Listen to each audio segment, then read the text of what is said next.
You'd think almost dying in a car crash would be the kind of thing that brings a family together. That's what I thought too. I'm Lana, 26. 2 weeks ago, I was driving home after pulling a double shift typical Tuesday when a delivery van ran a red light and slammed right into my driver's side. The world flipped. Literally. My car rolled shattered glass everywhere. When I came to, I was upside down, pinned with blood running down my arms. I wish I could say the scariest part was the crash, but it wasn't. It was waking up alone. I had a fractured leg, broken ribs, and a tear in my spleen that nearly killed me.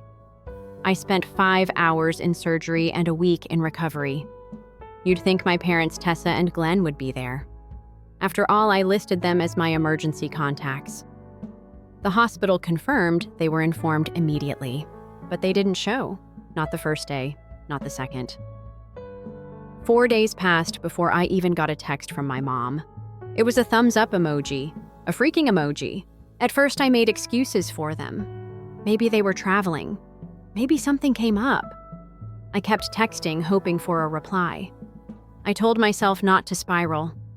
But when you're lying in a hospital bed, unable to sit up straight, those little silences start to scream.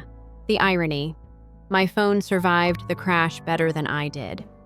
So every hour I wasn't sleeping or being poked by nurses, I was checking my phone. Nothing. What stung the most wasn't the physical pain. It was that my parents, who once grounded me for skipping dinner, suddenly acted like I didn't exist. My friends, some out of state, managed to get in touch and even visit. They brought flowers, snacks, and warmth. And yet the people who raised me were nowhere to be found. Day 6 in the hospital, a family friend dropped by Mrs. Carmichael, the sweet neighbor who used to babysit me. She walked in smiling and asked, "Did you hear about Max's award?" Max, my older brother, the golden boy. "No," I said groggy.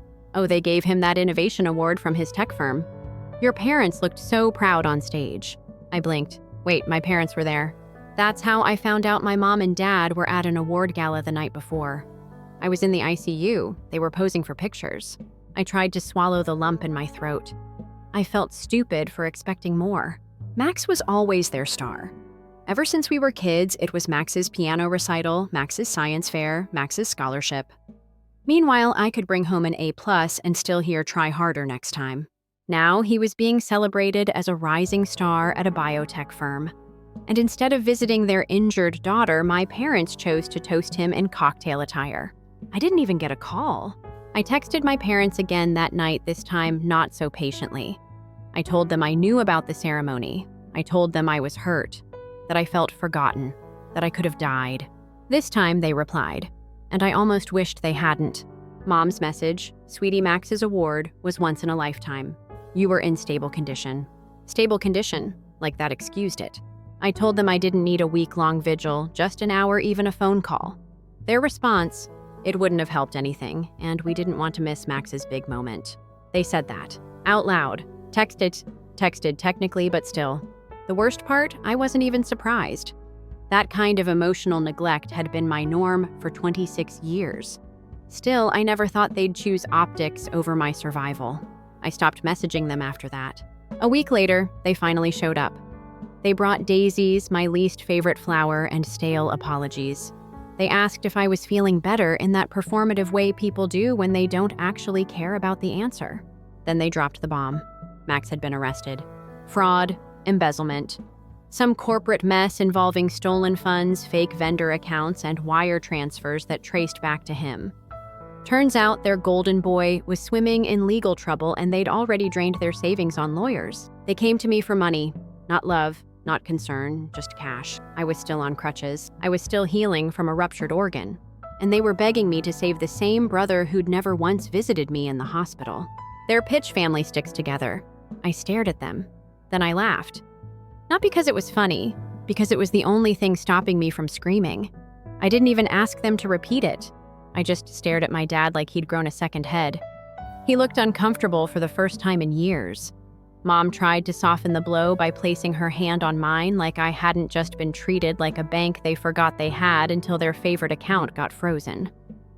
"We know you've been smart with money," she said like it was a compliment. It wasn't. It was code for, "We need your help and we're not leaving until we get it." Apparently, Max had been shifting company money into fake investment funds under his name and a few others. Someone in his department got suspicious, reported him to upper management, and now the whole thing was blowing up into a criminal case. Wire fraud, embezzlement, financial conspiracy. Max was being held without bail because the sum was over $1 million.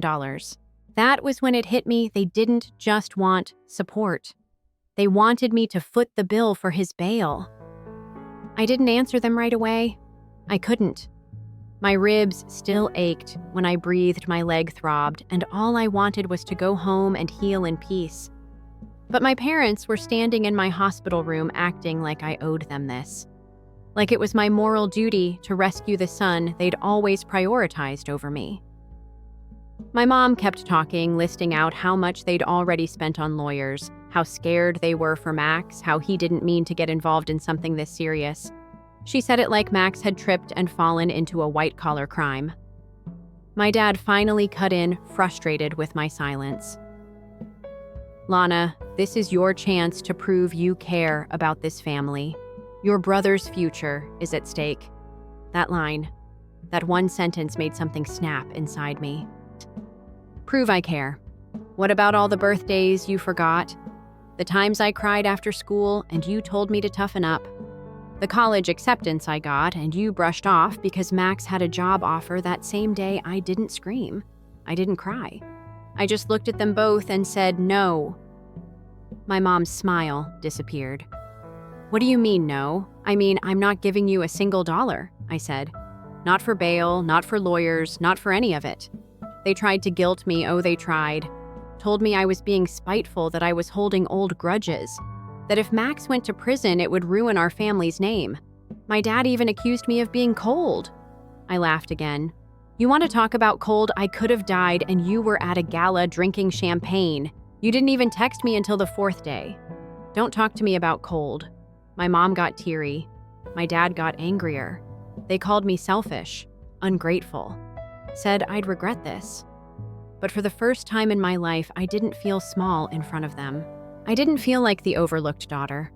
I felt like someone who finally saw things clearly. After they left, I cried, but not for them. I cried for the girl I used to be. The one who spent years begging for love in crumbs. That girl was gone, and in her place was someone tired of being used. A few days later, I was discharged. I still needed crutches, and I moved like an elderly woman in slow motion, but I was finally free from the hospital. All I wanted was silence. But peace. Not a chance. My parents were waiting for me outside my apartment. They never even knew my discharge date, which means they must have called the hospital pretending to be me. That should have been creepy, but honestly, I was too tired to care. They ambushed me before I could unlock my door. "We need to talk," my dad said. I stood there in sweatpants, clutching the doorknob with one hand and my crutch with the other, still healing from the wreck they ignored. And they had the audacity to demand another conversation. They were more furious now, more desperate.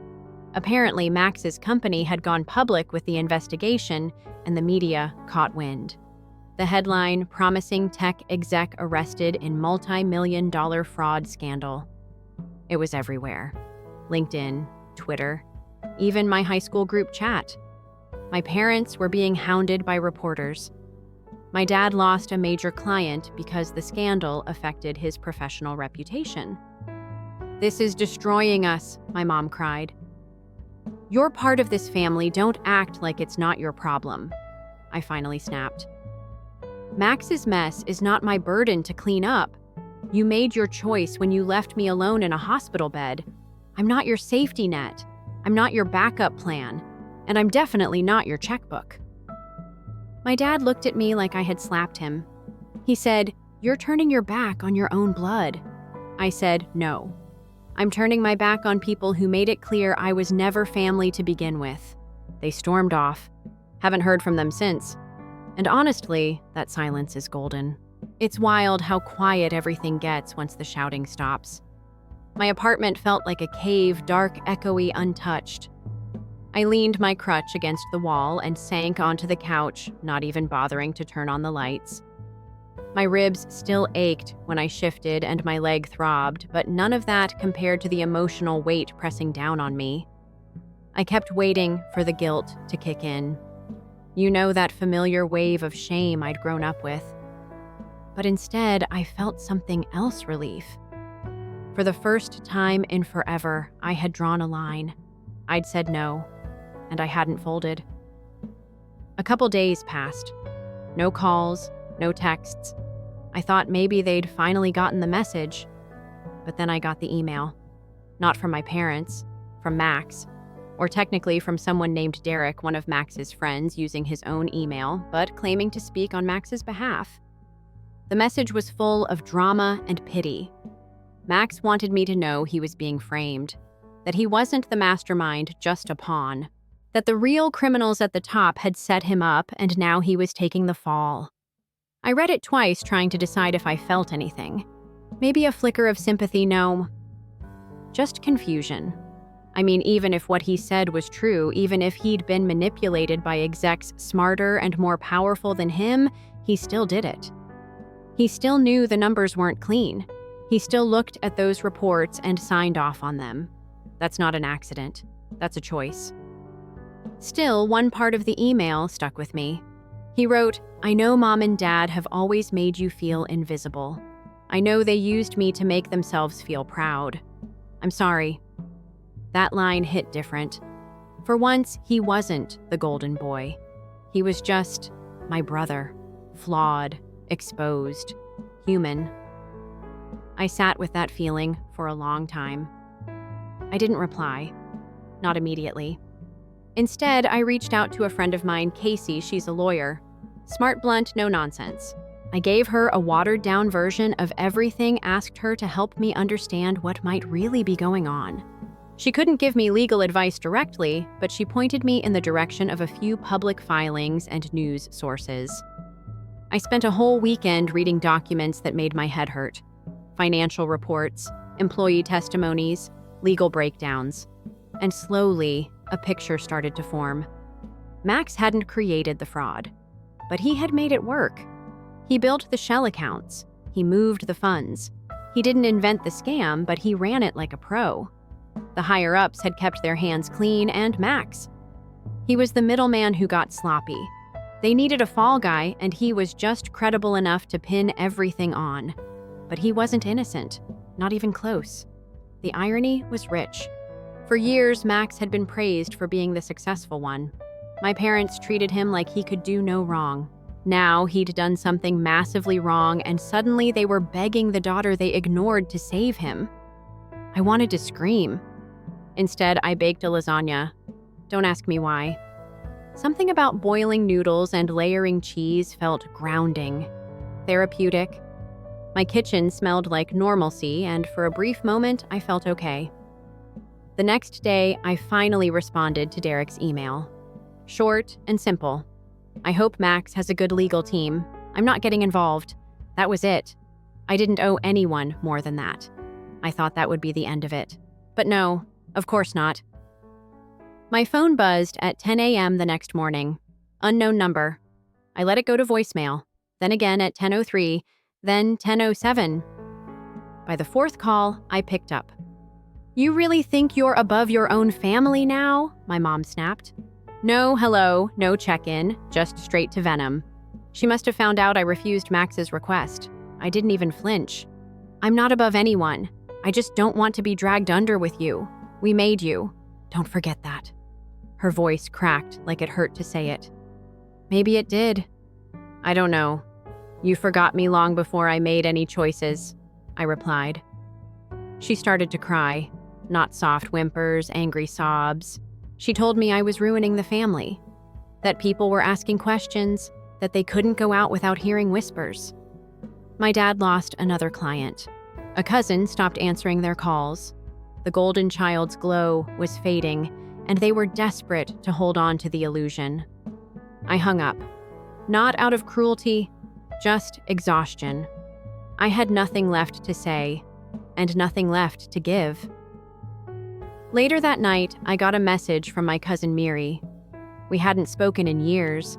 She said she'd heard from an aunt that my parents were going around telling people I was heartless, that I had refused to help them out of pure spite, that I was cutting ties with the family for no reason. Miri didn't believe them.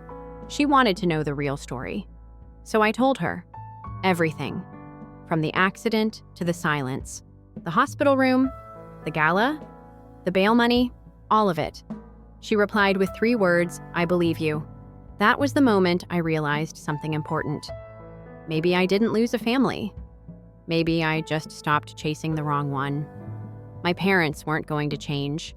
Max might have regrets, but they were still more concerned with keeping the family name clean than keeping their daughter alive. But I wasn't alone. People like Miri, people who cared, still existed.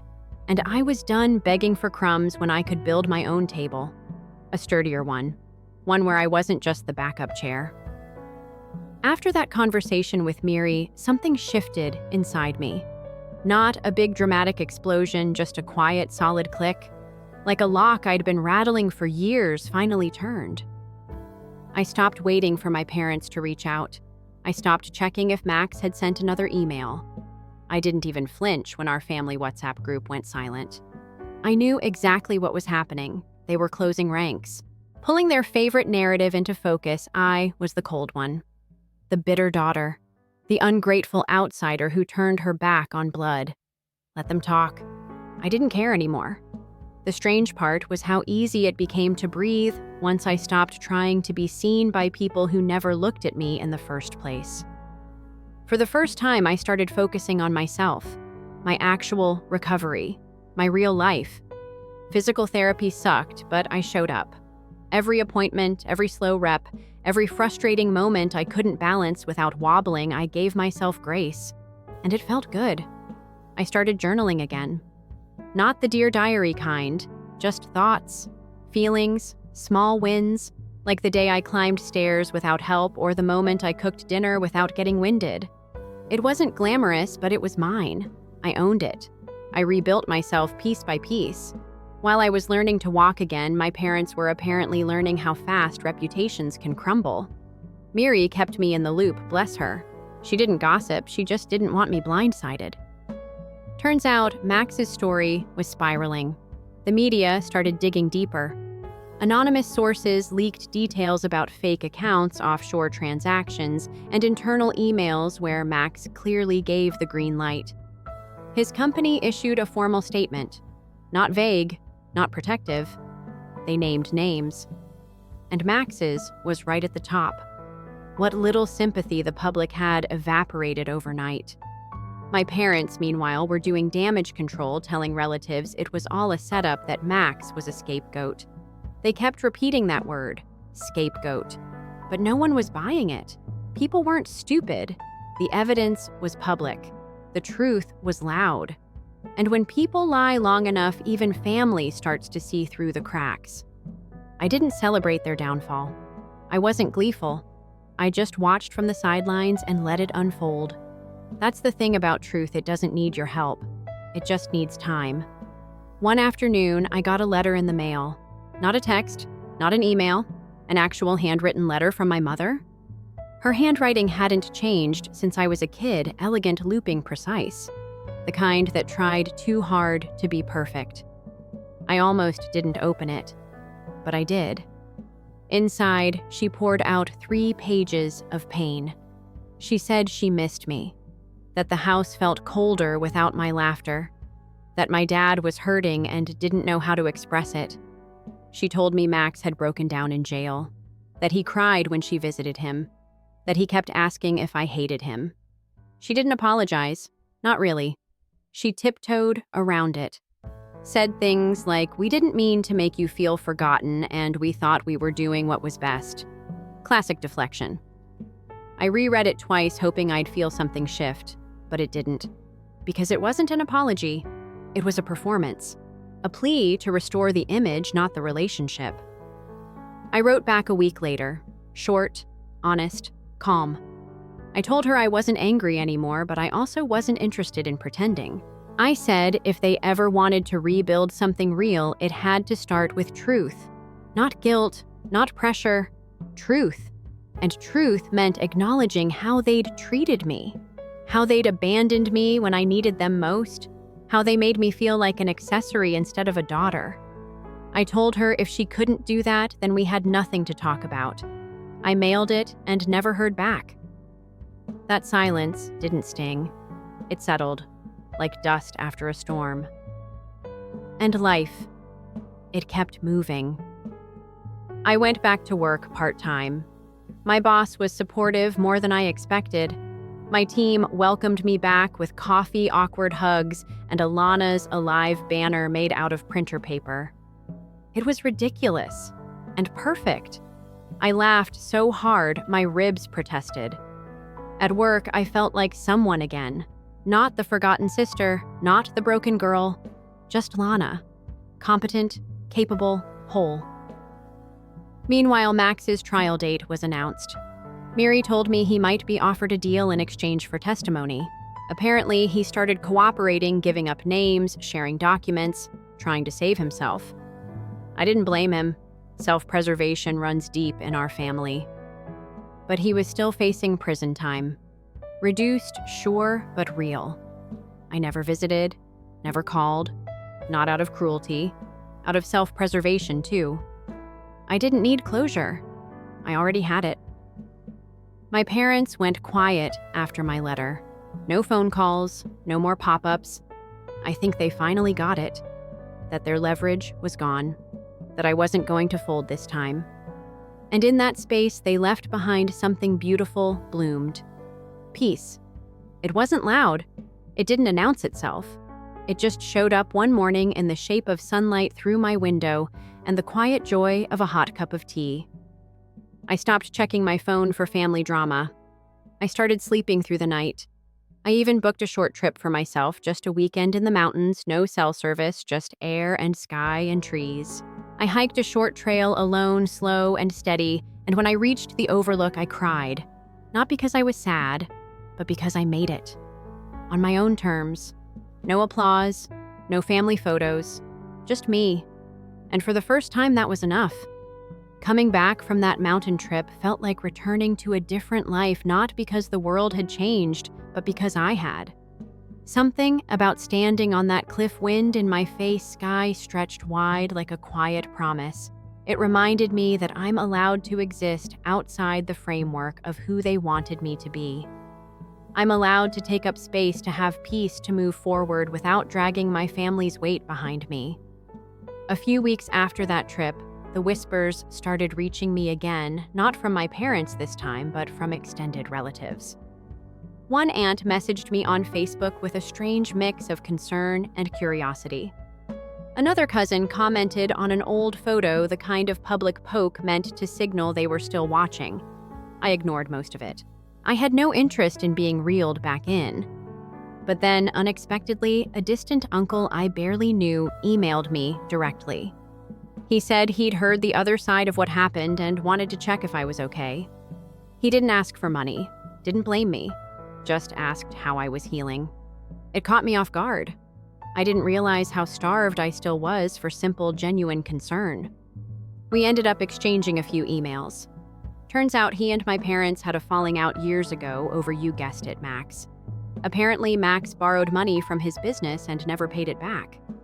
My parents denied it, blamed his poor accounting, and never spoke to him again.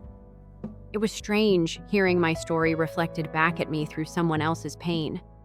Different chapters, same book. I began to understand that this wasn't just about me. My parents had a pattern. Max was the sun around which everything orbited. Everyone else was expected to fall in line or burn. The more I talked to people, the more stories came out. Little betrayals, unspoken rifts, quiet severances no one had dared explain until now. My parents were good at controlling the narrative, but that control was unraveling. And in the gaps, truth seeped through. Still, part of me wondered what happens when your story no longer fits the version your family told about you, when you no longer agree to play the role they assigned you. That question stayed with me for days. One night, I decided to write it all down. Everything. Not for the internet, not for revenge, for me. I wanted to see it all in one place. To stop pretending it was some scattered collection of bad memories and finally name it for what it was, a pattern. I wrote until my fingers cramped, until the words stopped coming, and even then I sat there staring at the screen, heart beating slower than before. And when I finished, I realized something. I wasn't writing a story about them anymore. I was writing a story about me, about survival, about clarity, about reclaiming the narrative. A week later, I got another email, this time from a local reporter. Somehow, my name had come up in connection to Max's case. Apparently, someone at his firm leaked a list of personal contacts who might have been involved or affected. They asked if I'd be willing to make a statement. I froze. I wasn't expecting that. I hadn't spoken publicly about any of it. And honestly, I didn't want to. But the idea gnawed at me. Not because I wanted to expose my family. I wasn't looking for headlines, but because I realized I had a choice. For so long, my voice had been missing in every version of the story. People talked about me, around me, over me, but never to me. Never with me. Now, someone was asking for my side. It took me 3 days to respond. When I did, I kept it simple. I said I wasn't directly involved, hadn't contributed financially, and had no comment on family dynamics. But I closed with one line: I hope the truth finds its way, even if it takes time. That felt right. I didn't want revenge. I wanted peace. And that meant choosing how to be heard, not just being loud. Meanwhile, Max's case was escalating. More names were being dragged in. More details were emerging: emails, fake invoices, timelines that made it impossible to deny how deep he'd gone. He wasn't a scapegoat. He was a collaborator. And slowly, even his defenders were falling quiet. My parents, too. The smear campaign against me seemed to lose momentum after that. Maybe they realized no one was buying it. Maybe they just got tired. Or maybe they finally accepted that I wasn't coming back. Not as the dutiful daughter, not as the emergency fund. Just not at all. I changed my number. Quietly. No announcement. No drama. Just peace. It was strange at first, starting over. Like learning to walk again, but emotionally. I kept waiting to feel lost, untethered. But instead, I felt grounded. Rooted in myself for once. I decorated my apartment. Not for guests, for me. I bought the obnoxious yellow couch I'd always wanted. Put up art that made me smile. Cooked meals just because I could. My space became my sanctuary. And every time I passed by the mirror, I didn't see the girl who was forgotten in a hospital bed. I saw a woman who walked away, who chose herself, who stayed kind in a family that mistook silence for loyalty. I still think about them sometimes, not with anger, with distance, like someone looking back at a city they once lived in. Familiar roads, but no desire to return. Some nights I wonder if they ever sit in their too quiet house and think of me. If they realize the silence isn't punishment, it's just the echo of all the times they chose not to listen. But I don't dwell. There's too much life ahead of me to keep looking back. I'm not interested in proving my worth anymore. I'm not chasing apologies that were never coming. I'm not saving people who left me to bleed. And if that makes me selfish, so be it. Because finally, I'm choosing peace over permission.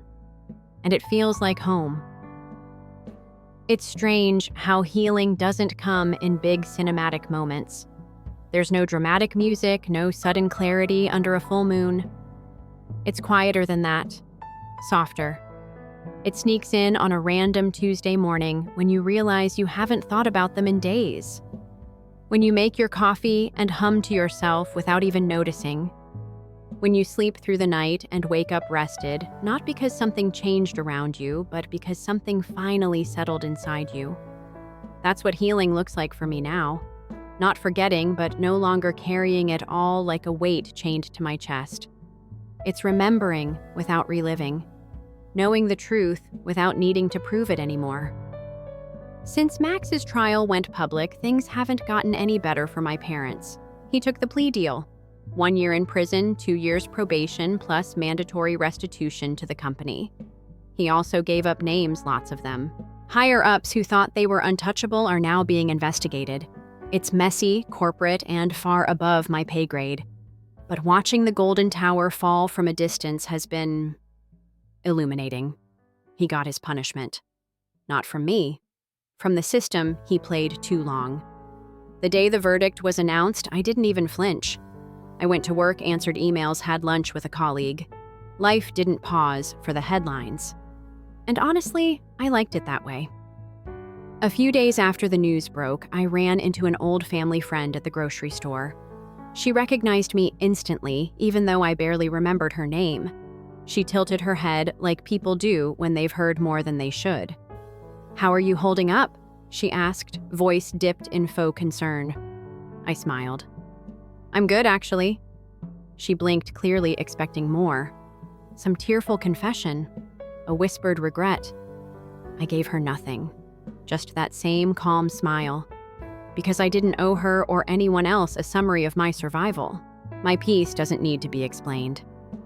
I left the store and sat in my car for a moment, watching people pass by with carts full of groceries and lives I'd never know. And I thought, this is it. This is real life.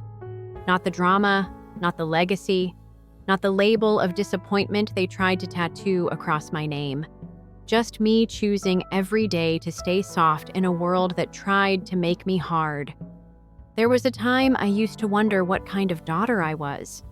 Whether I failed some invisible test that Max passed. Whether if I'd smiled more or needed less or stayed quieter, I might have earned a slice of their affection. But now I know I was never broken. I was just raised by people who only saw value in what they could show off. Max gave them something to brag about. I gave them a mirror, and they hated the reflection. They called it defiance. I now call it honesty. My parents still haven't reached out. Not since I sent that letter. Not since the trial. And I think we've all accepted that this distance isn't a punishment. It's a boundary. One I'm no longer afraid to protect. I used to think I needed closure to move on. That one day they'd apologize, cry, say they were wrong. But that apology doesn't live in this world. And I'm done waiting for it. What I've learned is this closure isn't something they give you. It's something you give yourself when you stop bleeding for people who don't even notice the wound. These days, I focus on what I can build. I joined a hiking club. I'm terrible at it, but I laugh more in those woods than I ever did in my parents' house. I started a small savings podcast, just sharing tips I've learned, hoping it helps someone else avoid the kind of desperation I was once on the edge of. People message me with questions, stories, thanks. It's surreal, empowering. I'm not trying to be anyone's hero. I'm just done being silent. Sometimes I still get texts from relatives I barely know. Some say they're proud of me. Others ask for the full story like I owe them a performance. I don't respond to those. Not because I'm cold, but because some doors need to stay closed. Not every story is meant to be retold in the ears of people who never cared to hear it the first time. And then every so often, I get a message that humbles me. One from someone who's been there, who says, "Thank you for showing it's okay to walk away."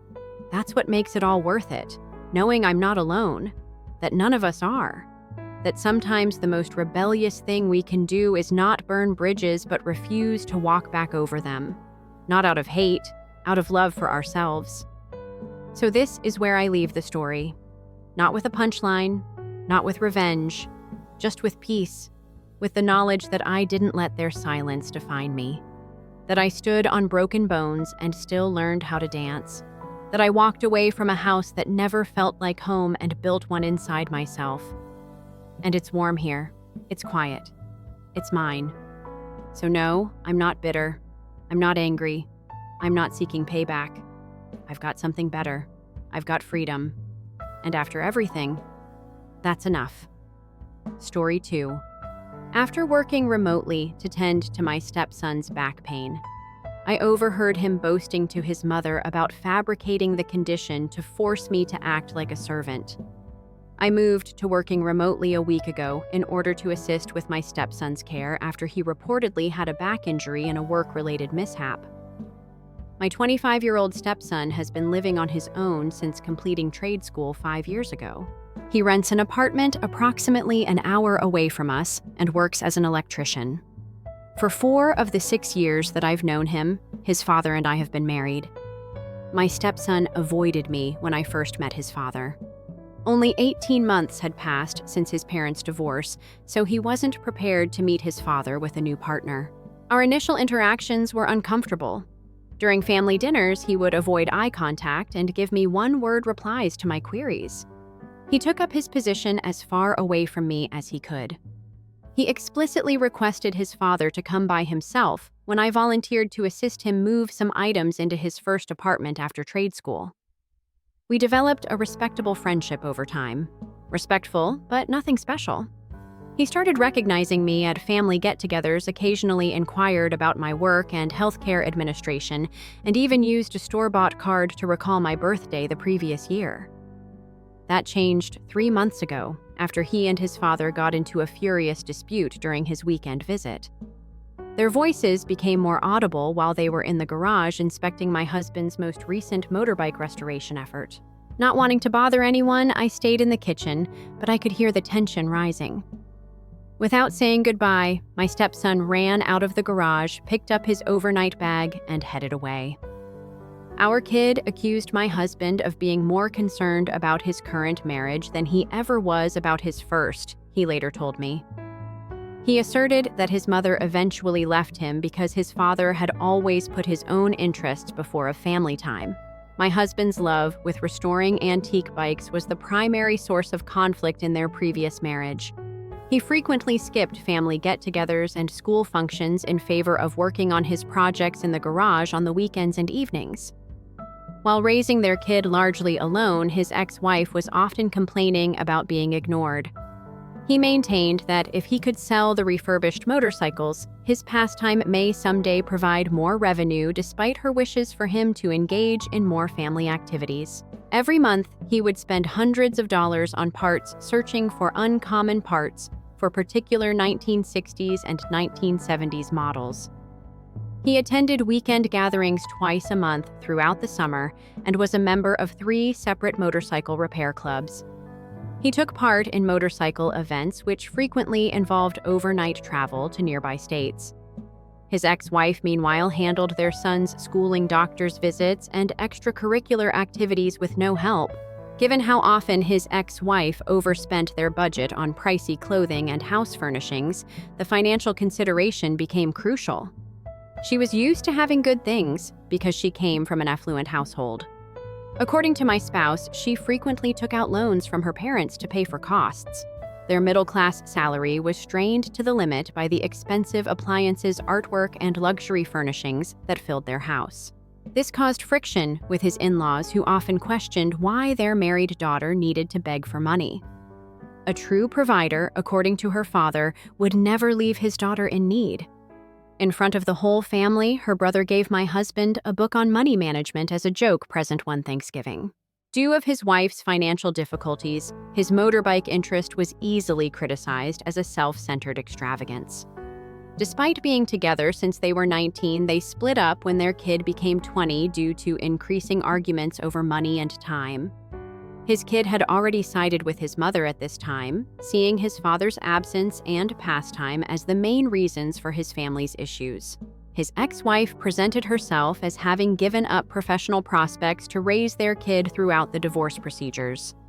The divorce settlement gave her a sizable share of their assets, including half of my husband's retirement funds, despite the fact that she had only worked part-time during their marriage.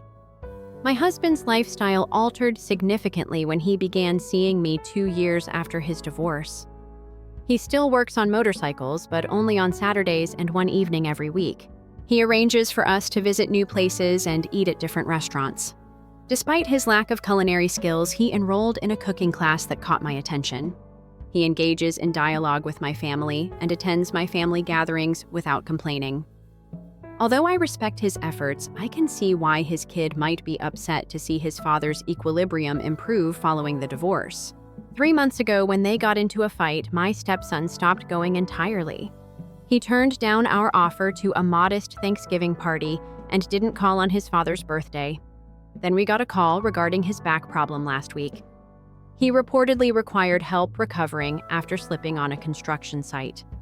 He claimed that the corporate doctor had prescribed 2 weeks of bed rest and restricted mobility, which made it hard for him to cook or get to follow-up visits on his own. He had originally intended to remain with his mother, but she informed him that she would not be returning for many weeks due to a work trip. When his father got in touch with me, I made plans to work from home to assist with his daytime care while my husband was at a shop, even though I had deadlines for the next quarter's reports. I insisted on assisting myself, even though my husband recommended hiring a home health assistant. I believed that by spending time together, we might mend our relationship. I prepared his meals for 3 days, took him to a fictitious doctor's visit, filled prescriptions for muscle relaxants and painkillers, and adjusted my work schedule to suit his requirements. In order to concentrate on both my work obligations and his care needs, I rescheduled crucial video conferences for while he was asleep. I made my husband's favorite dinner steak and roasted potatoes on the first evening. To help him relax and watch sports, I placed a little television in the guest room. I downloaded a few novels on my tablet that he might find entertaining while he recovers, and I bought extra pillows to assist him find comfortable postures. I ordered a memory foam mattress topper for overnight delivery after he complained that the firmness of our guest bed was making his back pain worse. I heard him talking loudly on the phone in his room yesterday morning when I got back from getting breakfast at a nearby bakery. When my name was called, I stopped outside his door. He was laughing about how naive we were while chatting with his mother. I pulled out my phone and started to record. He said he was taking advantage of the situation as long as possible because he deserved to be taken care of after the way his father treated them, but he also mentioned applying for new jobs. In particular, he claimed that he liked seeing me act like a servant when he was capable of handling everything by himself. He went on to explain that he had practiced walking with a limp when people were around, but moving normally when he was by himself because of the back pain. He called the memory foam topper I had bought an unanticipated bonus in his scheme and laughed about it. He told his mother that he planned to keep up the deception for at least a month. Why not? We owe that. He had been in that garage for years while we were struggling. I called my husband as soon as I left the house. I sent the recording along and described what I had heard. My husband got home in 40 minutes after closing his shop early. We faced my stepson together. He denied everything when I asked him about it until I played the tape. He made a number of feeble excuses before acknowledging the truth. When he showed up at a customer's house drunk, he lost his job as an electrician. After the customer, who had young children, informed the business owner about his condition, he was fired right away. He was afraid that if he told his father the truth, he would give him a never-ending lecture about responsibility. He could afford rent for another month, but he preferred to live with family rather than waste money. He had originally intended to remain with his mother, but she wanted privacy because she had recently started dating someone else. To make sure we would accept him without question, they jointly made up the story of the business trip and a back injury. It became clear that their deception had been meticulously planned. To support his performance, he looked up common symptoms of back injuries online.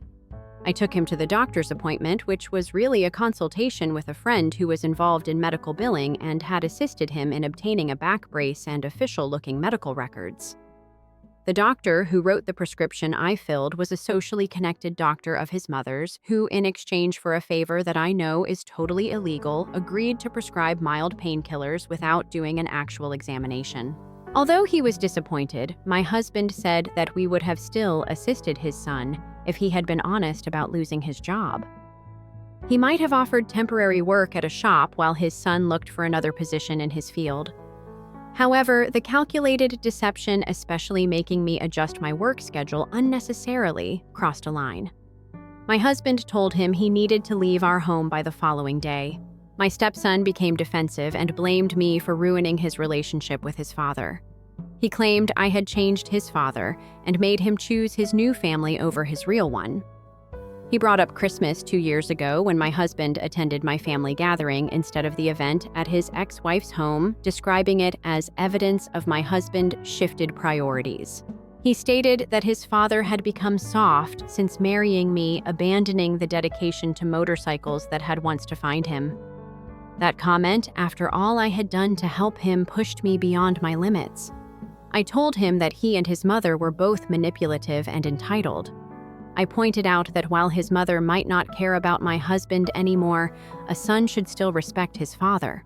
I said they were both freeloaders who only valued my husband for what they could get from him. I mentioned that his mother had spent years complaining about my husband's hobby, yet now they criticized him for reducing time spent on it. I brought up specific instances when my husband had financially supported him after trade school, including helping with the security deposit for his apartment and purchasing specialized tools for his work in the heat of the moment. I stated that as long as I remained in his father's life, I would ensure he never took advantage of my husband again, even if that meant encouraging his father to remove him completely from our lives. My stepson went silent, closed his bedroom door, and didn't emerge for the remainder of the evening. When we woke the next morning, he had already left, taking all his belongings. The guest room was cleaned with the linens stripped from the bed and folded neatly at the foot. The memory foam topper had been removed from the mattress and placed in its original packaging. He left his house key on the kitchen counter with a note that simply said, "Thanks for letting me stay." We assumed the matter was resolved until his mother began bombarding us with texts and calls. She demanded I apologize for speaking to her son that way, insisting I had no right to involve myself in family matters since I wasn't really family. She called my husband shop repeatedly, forcing him to instruct his employees to screen calls. She sent emails with lengthy explanations of why her son's behavior was justified given his father's past failures. We blocked her number, but she continued contacting us through other family members and even showed up at my husband's shop during her visit to the shop. She knocked over a display and demanded to speak with my husband in front of customers. His employee called the police when she refused to leave, though. She departed before they arrived. She left a handwritten letter on his car that detailed all the ways he had failed as a father and husband, concluding with a threat to make him pay for allowing me to speak to her son disrespectfully. My husband acknowledges I spoke harshly but believes his son's actions warranted a strong response. However, he's concerned about my statement regarding cutting his son from our lives as it seemed controlling and overstepped boundaries.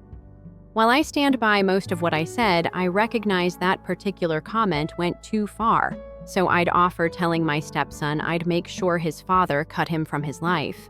Update 1. Thank you to everyone who commented on my post. I want to clarify something important. Parents naturally feel protective of their children regardless of their behavior. My husband's mixed feelings about my confrontation with his son are understandable. If I were in his position, I would likely feel conflicted as well. This situation isn't my husband versus me. We're both processing how we handled the confrontation with his son. Please refrain from criticizing my husband in the comments. He bears no responsibility for this situation. After 2 days of reflection, my husband and I discussed the entire incident. I acknowledge that my statement about cutting his son from his life was excessive, but maintained that I wouldn't apologize given the circumstances. My husband agreed that no apology was necessary. He believes his son owes both of us an apology, especially considering I rearranged my work schedule specifically to care for him. My husband confirmed the accuracy of my observations about his son's behavior, resembling his mother's entitled attitude. He fretted about this habit for years, but tolerated it because of his love for his kid. During our talk, my husband became very agitated while recounting his attempts to raise a responsible adult, while his ex-wife contradicted those lessons. He stated feeling guilty for the current predicament because his absence throughout his son's adolescent years may have contributed to these behavioral disorders. If he had balanced Harvey and family better, perhaps his kid would have acquired other ideals. He recalled how his kid had previously been interested in bikes, to accompanying him in the garage on rare occasions to learn basic maintenance. At age 15, his kid requested for a little motorbike of his own, but his mother instantly refused, citing safety concerns. Instead of encouraging his passion, Mom enrolled him in tennis lessons and debate club events that took him away from the garage. On weekends, when his father missed competitions due to motorcycle shows, it reinforced the idea that his obsession took precedence over his son's successes. I reassured my spouse that he wasn't exclusively responsible. He worked long hours at his normal job as a mechanical engineer before beginning his own motorcycle repair business, and his pastime offered important stress release. He kept their financial commitments and contributed to his son's education fund constantly. He worked on motorbikes partially because it permitted him to stay home rather than going out with coworkers or friends. His ex-wife refused to change her spending habits despite their financial limits. She redecorated their living room yearly, acquired new automobiles every 2 years, and insisted on extravagant holidays that required months of saving. Even though they had a respectable middle-class salary, she insisted on luxuries and experiences that were above their means. She blamed my husband of restricting her lifestyle when he offered less expensive options. His in-laws frequently criticized him for not being able to give their daughter the kind of life she had expected. They brought up the difference between their daughter's childhood home and her married living arrangement while they were all together, instead than adjusting to the realities of finances. Tension increased when his ex-wife took out a loan from her parents. Since the loans were never officially recorded, her parents were able to bring them up again and time again as proof of my husband's insufficiency. Unfortunately, he spent less time at home as a result of my spouse working extra hours to lessen their need on her family. I brought up the fact that his ex-wife still had the chance to help her son grow up to be honest and responsible. Rather, she took part in his trick. Although my husband's son needs direction, his mother encourages bad conduct. He will eventually have to acknowledge that his mother uses him as a weapon against his father rather than putting his best interests first. According to my husband, his ex-wife regularly made last-minute changes to visitation arrangements during the divorce process, claiming that their kid had extracurricular or academic obligations. He frequently found out that school events had been canceled or postponed without informing him when he tried to go on his own.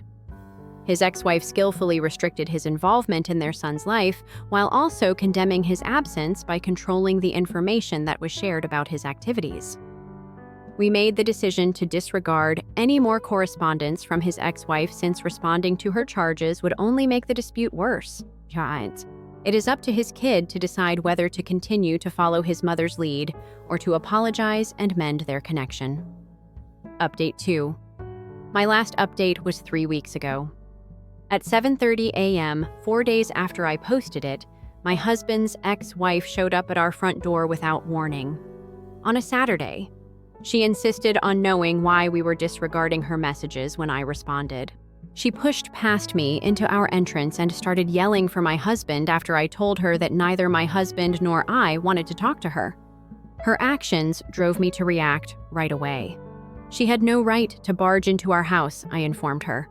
I had no place in the conversation, she said, adding that this issue affected her family. She called me the second wife instead of my name, implying that I should be aware of my position in my husband's relationship hierarchy, just as I had no right to address her son in the same way that I did. Even though this was formerly her home and family, I told her before my husband arrived at the front of the house that I had joined their family when I married her ex-husband. I used the opportunity to correct her son's conduct by reminding her that I was the one who looked after him while he feigned an injury. I brought up the fact that with her help, I had changed my work schedule, moved furnishings to suit his said demands, and cooked meals for someone who was deliberately misleading me. My husband broke up our conversation and told her to go, saying he had nothing to talk about. She grew more and more irate, claiming he was being irrational and ought to put his son before me.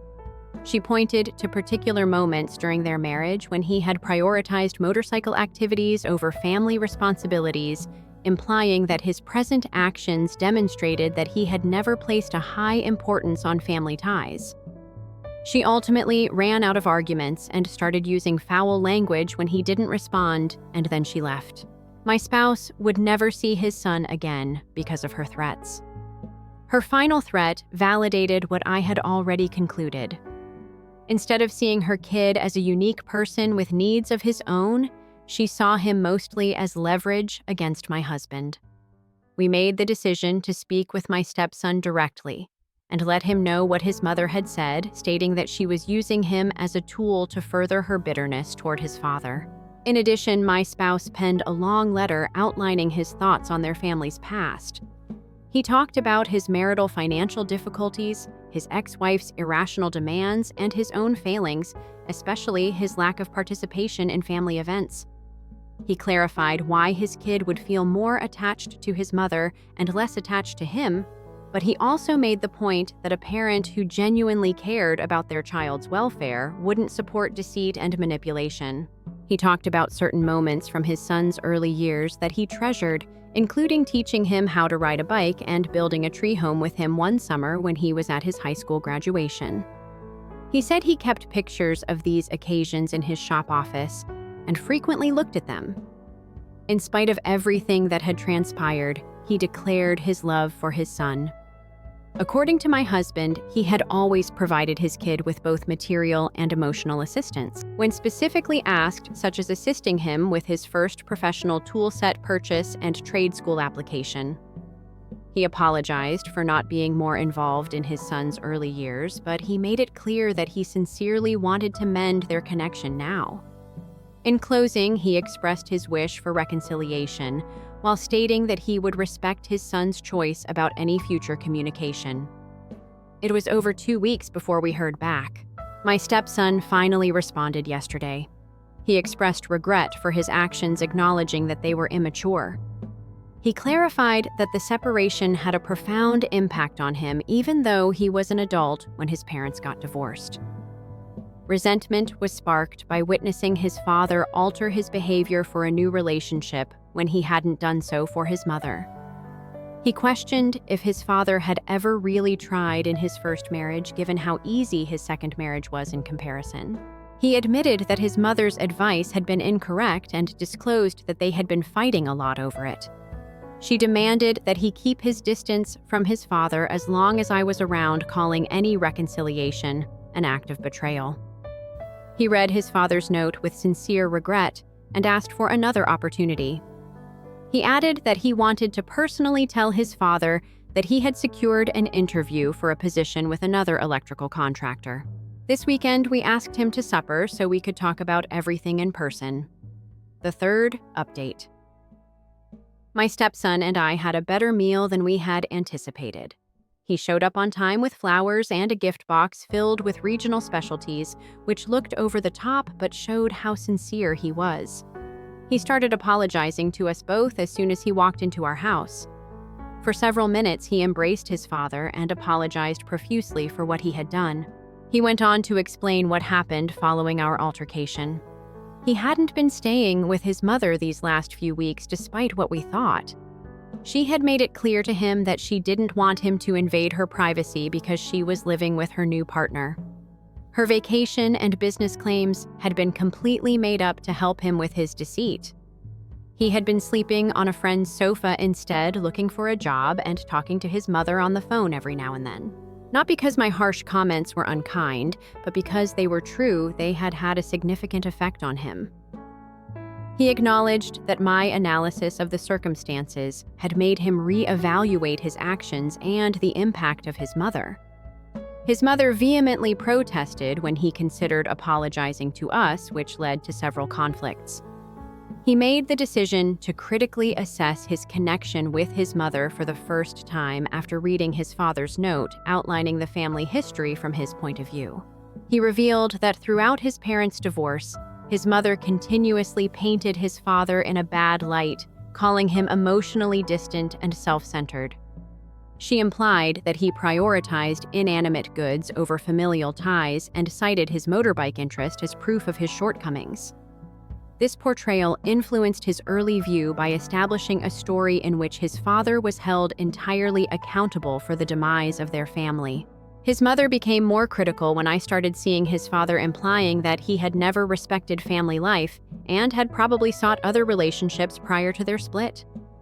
Given his already strained relationship with his father as a result of job obligations and recreational interests, she said that my husband's readiness to change his schedule for me demonstrated that he had been able to be there all along but had chosen not to be for them. These charges appeared plausible. His mother took advantage of this separation to make them even less friendly. As he attempts to mend his connection with his father, my stepson has made the decision to cut off communication with his mother. He said her new partner seems domineering and often makes choices that impact her without consulting her. Ironically, my husband got a job interview with another electrical contractor and intends to go on his own, duplicating the actions she accused him of throughout their marriage. He requested to view his father's ongoing motorcycle project after supper. They talked about restoration methods for more than an hour in the garage, indicating the potential for future common interests. I have unreservedly accepted his apologies. He's still figuring things out at the age of 25, and the difficulties of family loyalty affected his judgment. Everyone makes errors, particularly when things are going rough. His readiness to own up to his mistakes and make apologies is what matters most. I'm hopeful about our family's future, and my husband seems really glad to have this chance to get back in touch with his kid. My stepson went with us to a local motorcycle show last weekend where my husband was showing off his newly finished repair. Seeing them talk about technical aspects with other aficionados gave a basis for repairing their relationship, and it was the first public event they had attended together in years. For the first time since I've known them, we have scheduled a monthly meal going ahead, establishing consistent, pressure-free conversation chances. There was no underlying strain, as their talk flowed easily. Story 3. Brother posted trips online after stealing $30,000 from me, and calling was ancient history when I demanded it back. He is currently pleading for forgiveness after being sentenced to prison for fraud. Even though I never thought I'd be telling my tale, I've reached my breaking point after seeing my brother's extravagant vacation photos on social media while he keeps $30,000 of my money. I made the foolish decision to put my family's financial stability ahead of my own 5 years ago. And now I'm seeing the results unfold in real time through Instagram images and stories from the Maldives. I'll begin from the beginning. My grandma passed away in 2019, leaving me a $50,000 bequest. After years of saving, this money was finally going to allow me to realize my ambition of becoming a homeowner.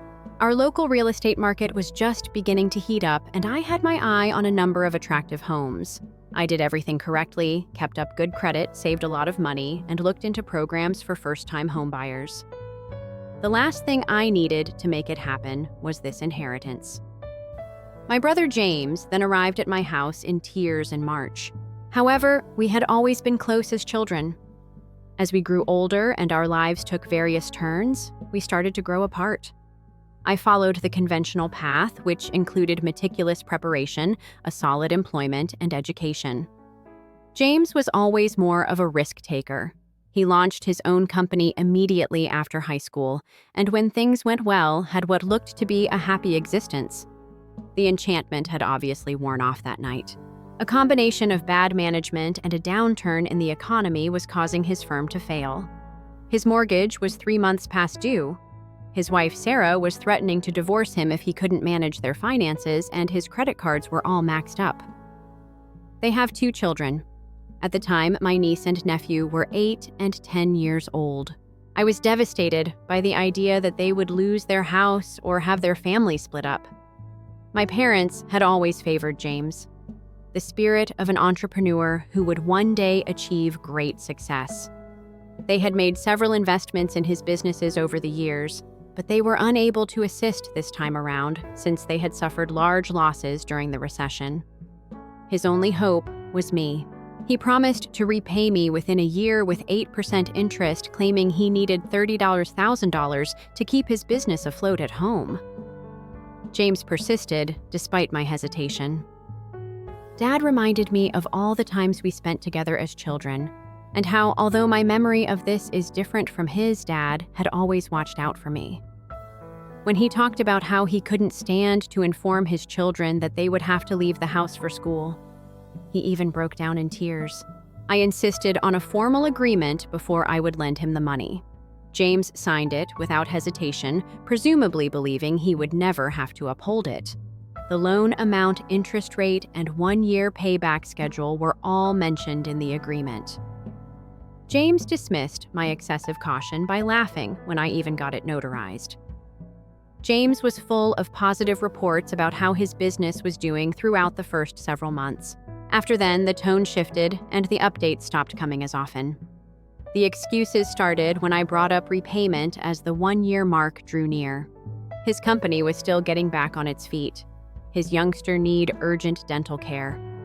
The automobile owned by his wife broke down. On its own, each reason was plausible, but they began to accumulate suspiciously. I was growing irritated by the second year. Properties that I could have purchased with my initial down payment were now totally out of my price range due to the local property market's explosion. I was locked in a rental that was getting more and more costly, and I was seeing my monthly payments increase while my goal of becoming a homeowner drew further away. James's social media accounts, however, revealed to me that he was still having financial difficulties, which contradicted his justifications. He posted about weekend vacations, his new gaming setup, and house upgrades. Not so ostentatious as to openly criticize him, but enough to cast doubt on his assertions of financial difficulties. I attempted to personally discuss the debt with James during family get-togethers, but he grew quite good at evading me. Suddenly, he would have to take a crucial business call or assist with the children. When I confided in our parents, they always advised me to be kind and patient. Family supports family. Conveniently disregarding that I had actually assisted relatives just to be used, they stated. Until James blogged last week about his forthcoming dream vacation to the Maldives, the issue remained in this irritating limbo. Not just any trip. We're discussing first-class travel. A luxurious resort with an overwater villa and a full calendar of pricey outings. Based on what I could deduce from his writings, the entire expense came to far over $15,000. My eyes were unbelievable. 3 days prior, he had texted me extensively to let me know that he was still having trouble and that he needed more time to organize his money before he could begin paying me back. Something snapped inside of me when I saw his posts about enjoying life to the fullest and rewarding himself because he earned it. I texted him to let him know that he could have used the money for his trip to pay off his obligation to me. I was finally motivated to act by his reaction. Hurry up. 5 years have passed since then. Ancient times. You can't expect me to put ancient history on wait for the rest of my life. I'll reimburse you as soon as I can. However, I must live according to old past. I couldn't stop hearing those words. This was my final chance to purchase a home before the market crashed. Ancient times. The years of tension and bitterness. Observing his lavish lifestyle while evading my demands for payment.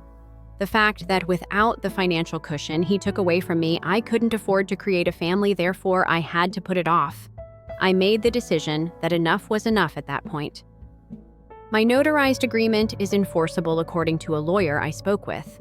I'm currently pursuing legal action to get my money back plus interest that has accrued. James erupted when I told him this, accusing me of being callous and accusing me of ruining our family for financial gain. As expected, the family has sided with him. I'm being too tough, according to our parents, that I ought to be more sympathetic to his predicament. They don't seem to remember that I'm in my predicament because I was considerate of his. Aunts and uncles from our extended family have even gotten involved and called to express their disappointment with my choice to target my own brother. However, I'm tired of being the sympathetic sibling that is exploited. However, am I being a jerk for requesting my money back? First update. I want to thank everyone for their kind remarks and guidance. I want to answer a few often asked questions. Yes, I do have a written copy of the loan agreement that has been notarized. Although I am aware that some people believe I ought to have requested collateral as well, I must admit that I never thought my own brother would harm me in this way. I tried collecting multiple times over the years in case you're wondering why I waited 5 years. I can provide proof of at least 30 attempts to talk about repayment, all of which were ignored or met with justifications. I now realize that my attempt to be understanding because he's family was a mistake. I may be jealous of my brother's success, some people said. I want to be clear. If someone's success was based on stolen money, I'm not envious.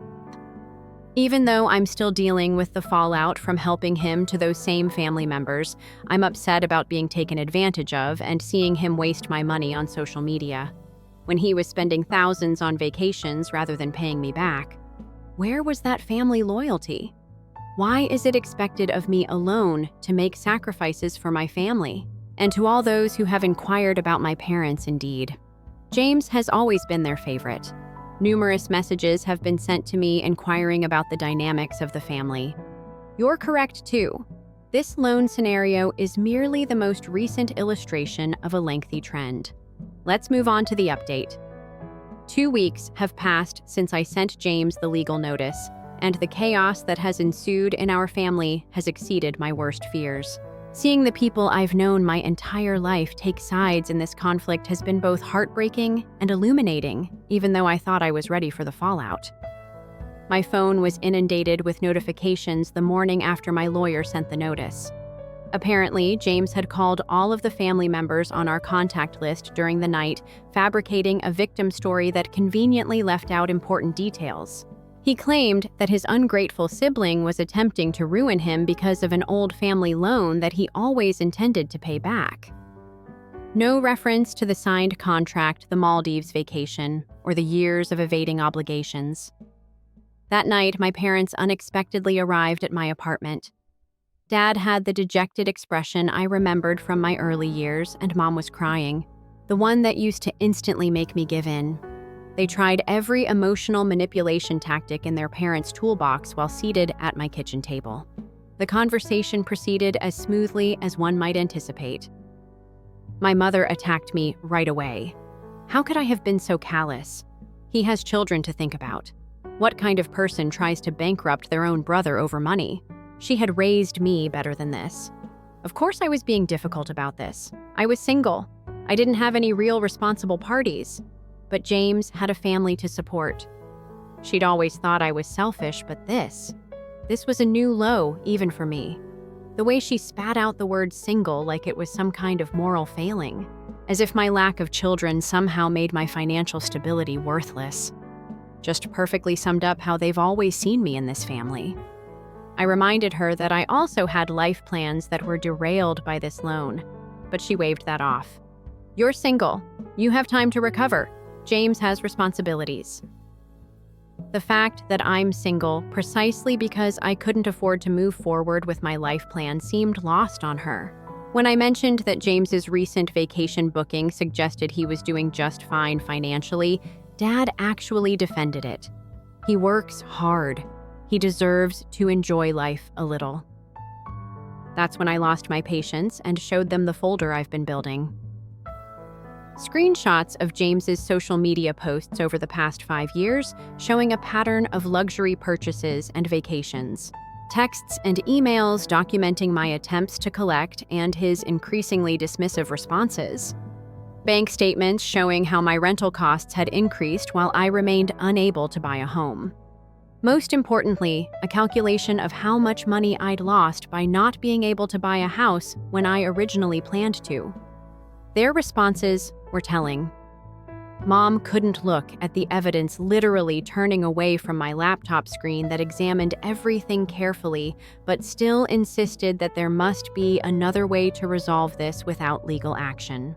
When I asked what that way might be given that I'd spent 5 years trying to resolve it amicably, he had no answer. They left shortly after with Mom in tears and Dad shaking his head, but not before Mom got in one last egg. I hope you're happy, knowing you're tearing this family apart when you're old and alone. Remember this moment. Remember how you chose money over family rich coming from them, considering they'd had no problem watching these struggle financially for years while praising James for his business acumen. Built on my stolen money. Things got even worse when my sister-in-law Sarah started harassing me. She called me repeatedly, leaving increasingly hostile voicemails about how I was trying to destroy her family. "How dare you do this to us?" she screamed in one message. "You know how this is affecting our children. Their uncle is trying to bankrupt their parents over ancient history." When I didn't respond to her calls, she started texting me long paragraphs about how selfish and heartless I was. According to her, I was just jealous of their success and trying to tear them down because I couldn't stand to see them happy. She even had the audacity to suggest that I should be grateful they were finally living their best life because it meant they'd be able to pay me back eventually. "You're just bitter because you're still renting while we own our house," she wrote. "Maybe if you worked as hard as James instead of trying to leech off his success, you'd be able to afford your own home." Her messages pushed me to dig deeper into James's business finances, which I'd previously avoided out of respect for their privacy. What I found was infuriating. His business had actually recovered well after the initial crisis, the one that had prompted the loan. By the end of the first year, he was turning a healthy profit. By year 3, he'd expanded to a second location, all while telling me he was still struggling to make ends meet. And there was Sarah living off the profits of my stolen money while having the nerve to call me a leech. The most vindictive part of me wanted to post all of this evidence on social media, especially under his vacation photos.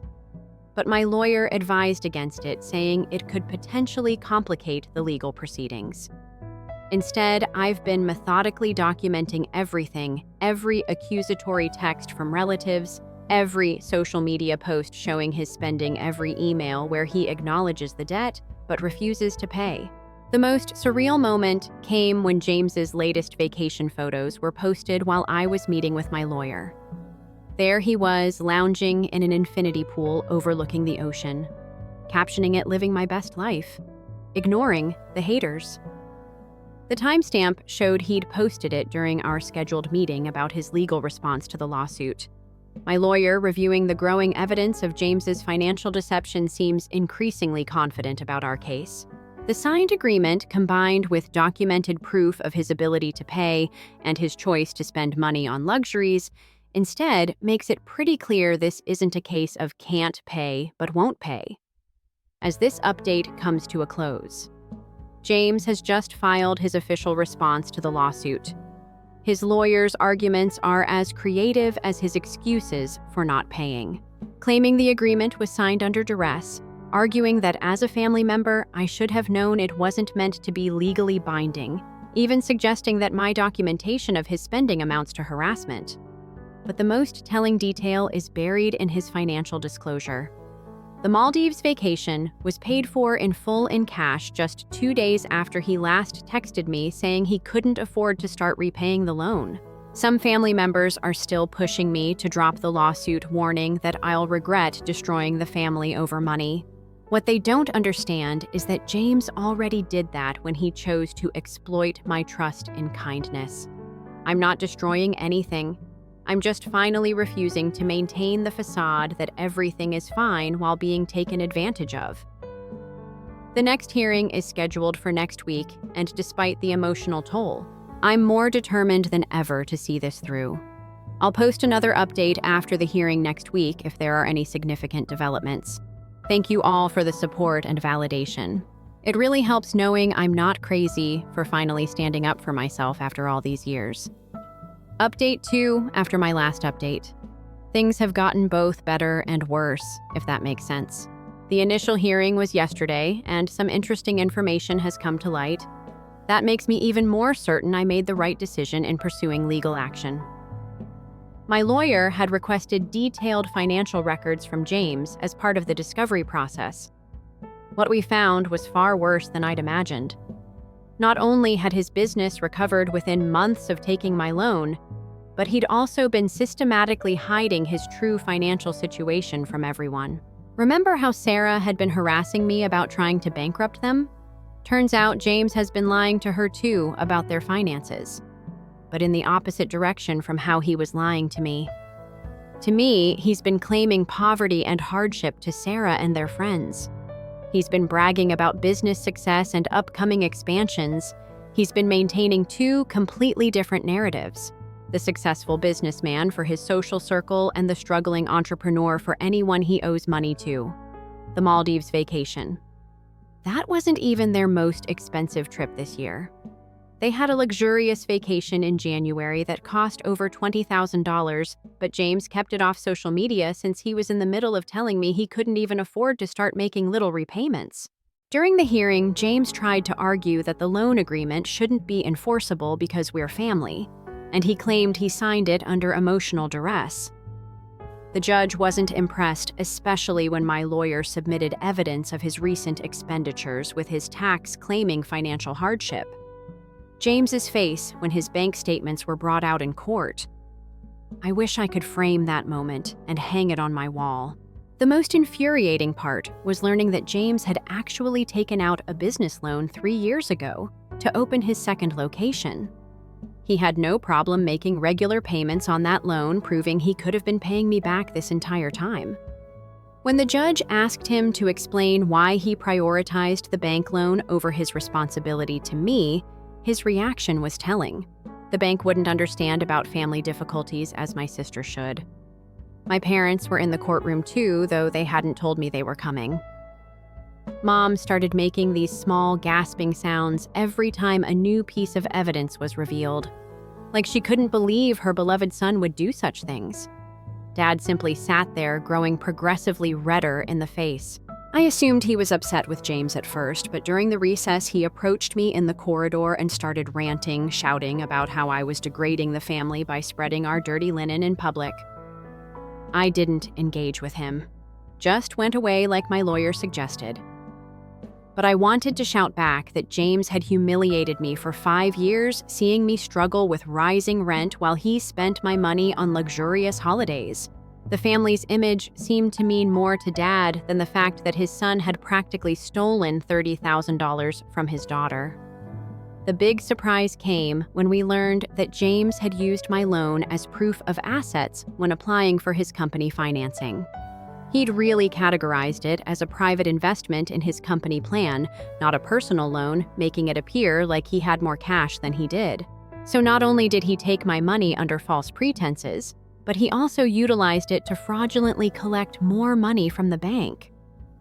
My lawyer's eyes literally lighted up when she viewed this documentation. After berating me for weeks, Sarah has abruptly stopped talking to me. She must have understood how much her husband had been lying to everyone when she finally examined the actual financial paperwork. I almost wish I could help her. However, I then recall all of the hurtful letters she wrote me expressing her jealousy of their success. A thorough forensic analysis of James's personal and corporate finances over the last 5 years has been mandated by the judge. James's attorney attempted to claim that this was unnecessary, but the court wasn't buying it. The case was rescheduled for another hearing in 2 weeks when the accounting was finished. My family is telling me that I should feel guilty over ruining my brother's reputation. I didn't destroy anything. But it seems that news has spread about what was disclosed in court. When James decided to lie and mislead everyone for years, he did that himself. It is only now that I am revealing his designs. To maintain the peace, some family members have proposed that I drop the case and take a partial payment. They don't seem to realize that once I saw how deceitful James was, there was no way to achieve peace. The money is no longer the only consideration here. Holding him responsible for years of deceit and deception is the goal. The results of the third update on forensic accounting are in. When my lawyer intimated that there will be more shocks, she wasn't joking. We discovered more than just my debt, so it took me a few days to comprehend everything before posting this update. You were correct to inquire about bank fraud in the comments section. James used my loan as evidence of assets for more than just one company loan. He has been engaging in a sophisticated shell game, obtaining loans from many institutions and using my investment and other assets as security. In order to provide the impression that the firm was expanding well, each new loan was partially utilized to repay earlier ones. In essence, my $30,000 served as the cornerstone of a house of cards that is now beginning to fall apart. The forensic accountant discovered that James's company made more than $200,000 in profit in the first year following my loan. He didn't pay me back. Instead, he used the funds to purchase an investment property, which he then pledged as security for other loans. As he methodically used my money to expand his own real estate portfolio, he continued informing me that he was having difficulties. Back at the last hearing, James used his lawyer to try a different tactic. If I signed an NDA and promised not to tell the banks he borrowed from about his financial activities, he would repay me the entire money plus interest. The judge's response was invaluable. She literally burst out laughing and reminded his lawyer that trying to use an NDA to hide bank fraud may be construed as conspiracy. Not in the way you might think, but my parents have completely changed. They're accusing me even more harshly now, rather than at last admitting that James was at fault. None of James's innovative business methods would have been discovered if I hadn't self-centeredly sought legal action. In fact, Mom said that I was ruining my brother's life because of a small family debt. I brought up the fact that bank fraud was a serious offense. My father told me that I should feel guilty for being more concerned about banks than my own sibling. Sarah has submitted a separation petition, not because they lied or committed fraud, mind you, but because their way of life may be impacted by the potential legal repercussions. In a lengthy email, she accused me of pressuring her to leave James by disclosing his financial activities. It seems that I should have simply accepted being robbed so that her kids could keep taking lavish holidays. Additionally, the forensic accountant discovered that James had been concealing funds in foreign accounts.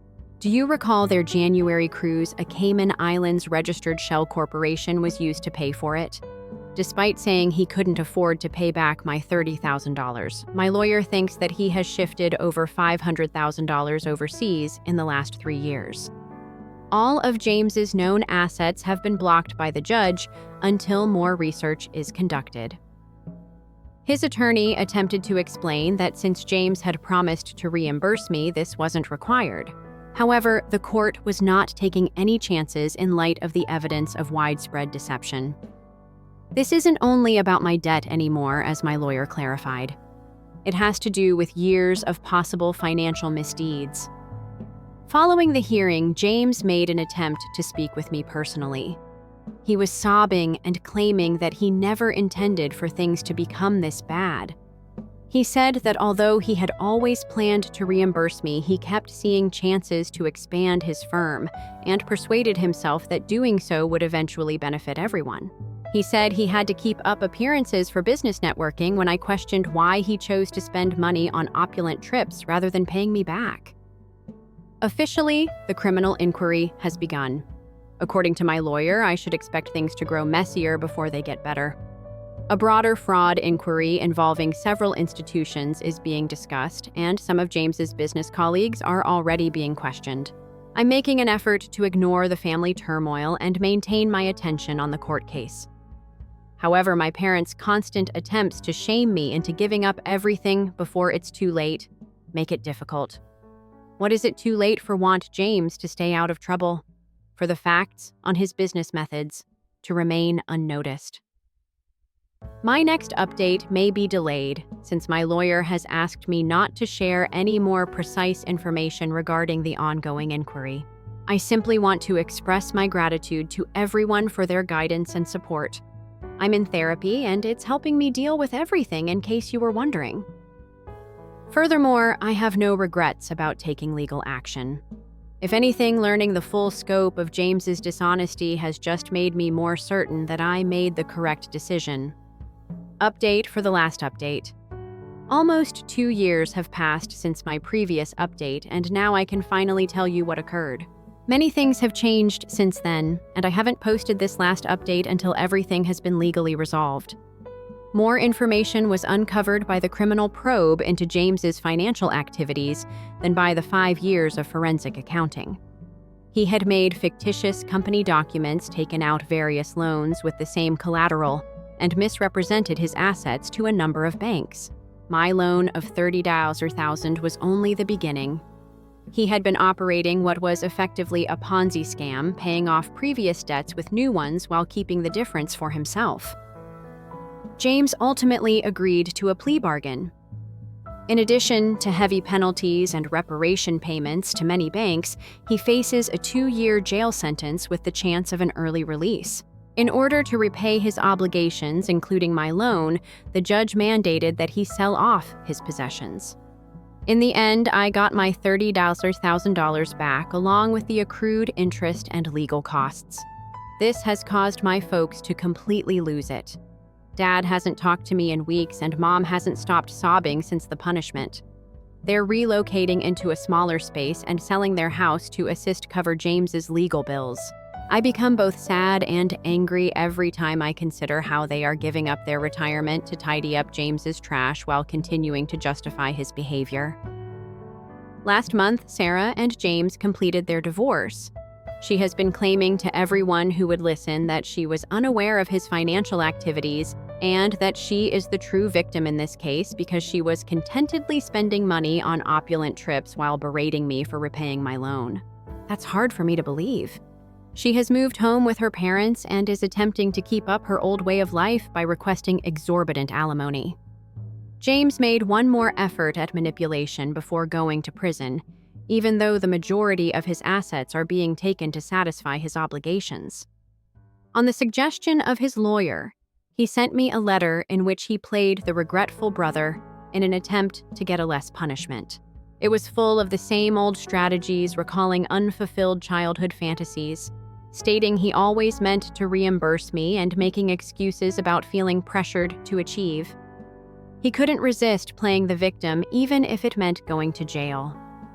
He concluded the letter by requesting me to talk about his good character and how this was only a sibling misunderstanding before his sentence. I didn't answer. He was still attempting to avoid penalties by using his family ties in spite of everything he had done. According to certain people in my life, he may have altered it. Prison was forcing him to consider what he had done. However, I am aware that skilled manipulators never change. They just modify their strategies to fit the circumstances at hand. I made a down payment on a home using the refunded funds. At least I'm finally breaking free from the renting cycle, even though the market is still pricey. Although it's not the house I could have purchased 5 years ago, I truly earned it, therefore, it's mine. I don't feel bad about James going to jail despite what other people have said. Over the years, he had several chances to put things right. Instead, he decided to keep lying and cheating others. His current situation is the product of his own decisions, not my decision to no longer support him. I am allowing my parents time to come to terms with everything. Perhaps one day they'll realize that I accomplished what they ought to have done years ago by holding James responsible. They might not. Either way, I've accepted it. I won't be publishing any more updates, but my lawyer says there may be additional court cases when the banks bring civil lawsuits against James. I've finally closed this chapter of my life and am prepared to go on. Therefore, I will no longer be answering messages or comments. I want to express my gratitude to everyone who helped me along the way. When my own family was attempting to make me doubt myself, your support kept me going. Drop your story in the comments. And if you've ever been underestimated, hit that like button and subscribe. We see you, and we've got more stories like this coming every week. Thanks for watching.